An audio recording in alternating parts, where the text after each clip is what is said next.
Chatbot ChatGPT-ს დაემატა მშობლის კონტროლის ფუნქცია. ეს არის ფუნქცია, რომელსაც წლების განმავლობაში ელოდნენ სოციალურ ქსელში ექსპერტები ამაზე აქტიურად საუბრობდნენ და ამის შესახებ ინფორმაცია კომპანია OpenAI-მ თავად გაავრცელა ოფიციალურ ვებგვერდზე. აღსანიშნავია ის, რომ ეს განახლება ემატება ChatGPT-ს მას შემდეგ, რაც მედიაში ბოლო პერიოდია ვრცელდება ცნობა იმის შესახებ, რომ გარკვეული ფსიქოლოგიური გავლენა აქვს ChatGPT-ს კონკრეტულად მოზარდებზე.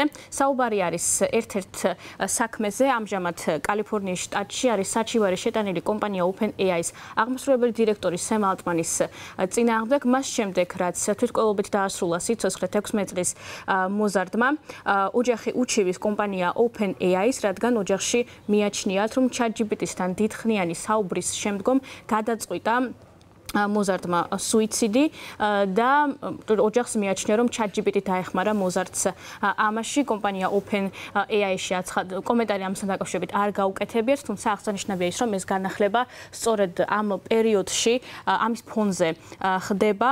კონკრეტულად აღწერილი აქვთ OpenAI-ის ვებგვერდზე, თუ როგორ იმუშავებს ეს ფუნქცია.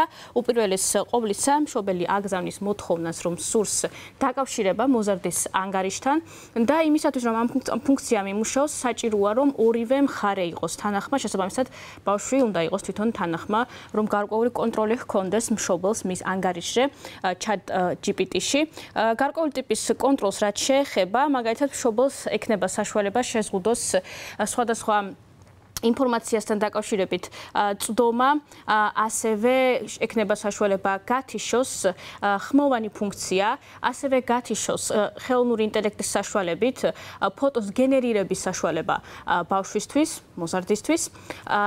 ერთ-ერთი ფუნქცია, რისის აქტიურად გამოყენება შეეძლება მშობელს, იქნება ის, რომ ChatGPT-მ არ დაიმახსოვროს მოზარდთან ლაპარაკი ან ისტორია, თუ რაზე საუბრობდნენ ისინი და ასევე არ მიცეს ChatGPT-ს იმის უფლება, რომ მოზარდთან მიმოწერა გამოიყენონ შემდგომ თვითონ AI მოდელის ტრენინგისთვის, რასაც ყოველდღიურად ახორციელებს კომპანია OpenAI. აღსანიშნავია ის, რომ მშობელს არ ექნება საშუალება წაიკითხოს მიმოწერა ChatGPT-სა და მოზარდს შორის, თუმცა თუ ChatGPT შენიშნავს კონკრეტულ ნიშნებს, რომ მოზარდი არის კრიზისში, ამის შესახებ შეტყობინებას, საგანგებო შეტყობინებას გაუგზავნის მშობელს.